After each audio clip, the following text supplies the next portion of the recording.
I have another two-kind card to share with you from the August of 2013 Stamps the Mail Club kit.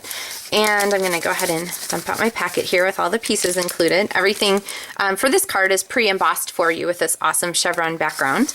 So I'm going to start off with my Whisper White cardstock, and you can use the scoring tool to go ahead and score that, or you can just fold it. The chevron paper is done with the embossing folder in the Big Shot. So it goes through this folder, big squeezy machine, presses the cardstock in, and gives you this awesome background background paper for this one. Now I like to use Stampin' Dimensionals a lot. I also like to use a lot of Stampin' Dimensionals, but I'm going to go ahead and use it for this because a white on white background is a really popular kind of layering tool. And when you pop it up with Stampin' Dimensionals, then you can see the cool border effect. You see how that works? All right, which brings us to our piece here. Now this was done with a punch, and I've pre-punched for you. The butterfly that you have left over, you might as well use it, right? You can stick it on the inside of your card and then put the greeting of your choice here. On this one I used the Year 2 kind and stamped it in Old Olive. Alright, and for this one though, we're going to go ahead and put this layer over the front. We need to do some stamping first, so I'll set that aside.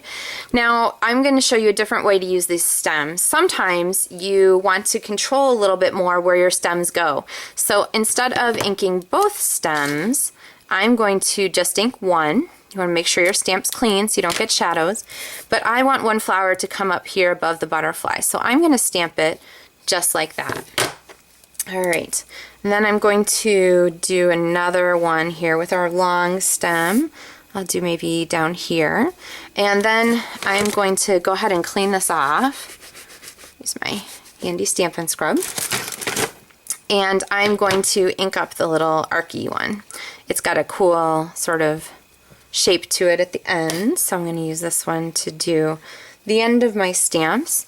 And look at, you can ink this one and make the arc one the longer of the two by using your markers. That's one of the awesome things about Stampin' Write markers. They are just super awesome tools. I use mine all the time. I actually have a stamping friend who says she prefers markers to ink pads, so she really gets a lot out of them too. Alright, so I have my stems and now I need to do some backgrounds. I'm going to use Daffodil Delight, and you can use your markers. The markers are included with the Stamps the Mail Club kit. And I'm going to stamp some yellow backgrounds here. So there's 1, 2, and I'm going to use my small flowers for the others. So I'm going to do some small yellow backgrounds. 1, I'll turn that one the other way. I don't want them to be really arched the same way, so I'm going to turn them a little bit.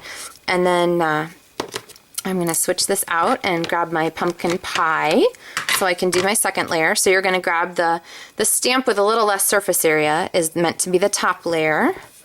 And I'm going to stamp this at the bottom of each of these. And I'm going to swap out my larger stamp and ink this one pumpkin pie and give myself some pumpkin pie highlights, and that really helps to develop the shape of those flowers. Okay, so there is my stamping for this project.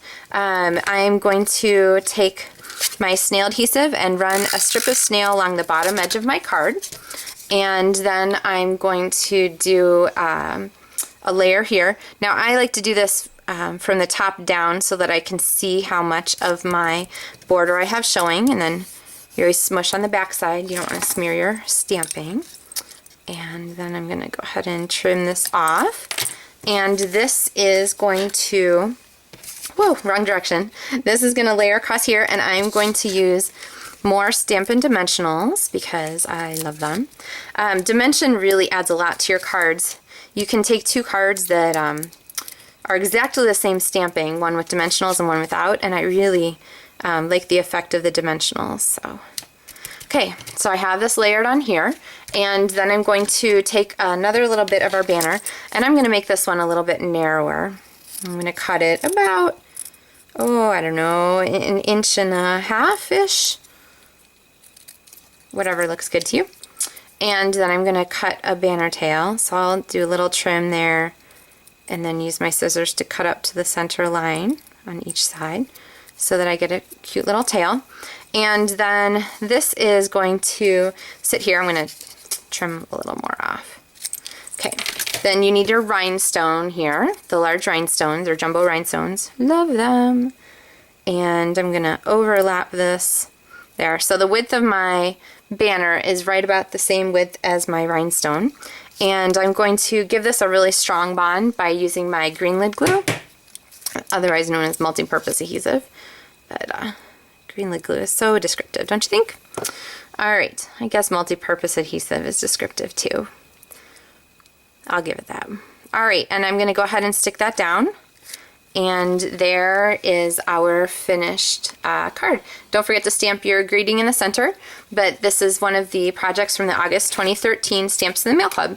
So if you haven't signed up for Stamps in the Mail Club yet, you can do so by checking my website or dropping me an email, and I'd love to stamp with you by mail.